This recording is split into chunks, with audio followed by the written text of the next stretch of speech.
Okay, this video follows on from the previous video on finding equations from exponential and log graphs. This one just will show you just a couple of tricks to finding out the equations of these things. So let me just start with the first one. Sometimes you need to add or subtract the equations just like you would with a linear graph, but in this case I'm going to subtract, and the reason I'll show you the reason why I'm going to subtract them a little bit later. So I'm going to do one minus the other. I'm probably going to do this one as number 2 and this one as number 1. I'm going to do equation 2 minus equation 1 just because I'll get a positive number and I like that, so that's a bit easier. So I'm going to get 1 equals a log e 5k minus a log e of 2k.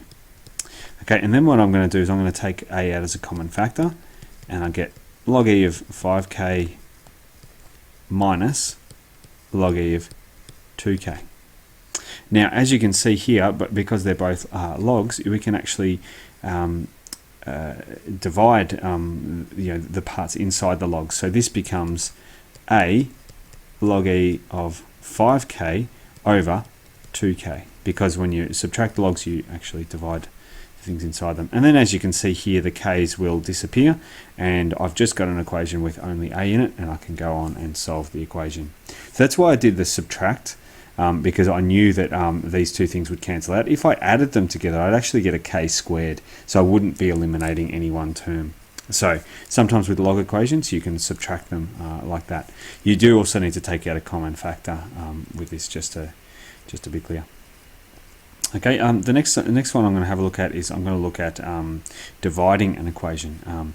We haven't done a lot of this, but you can actually divide one equation by the other one, or multiply, as long as you're keeping things consistent, and as long as, I guess, there's no sort of plus anything else, because then if there's things there, you have to kind of do them as fractions. They become really messy. So my encouragement would be to only do this, only the multiply or divide, when you've got just two things on either, or one thing on either side.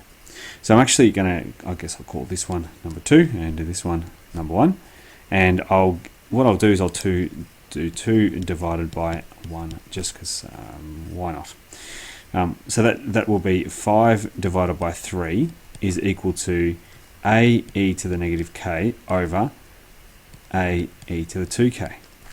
Now a divided by a will be 1, and now as you can see I've got k's left in the equation and no a's, so now I'll just do that one over here. That's going to be 5 over 3, and when I divide indices I can actually subtract them, so that's going to be equal to a to the negative 3k, because it's negative k minus 2k, and I could solve that equation from there.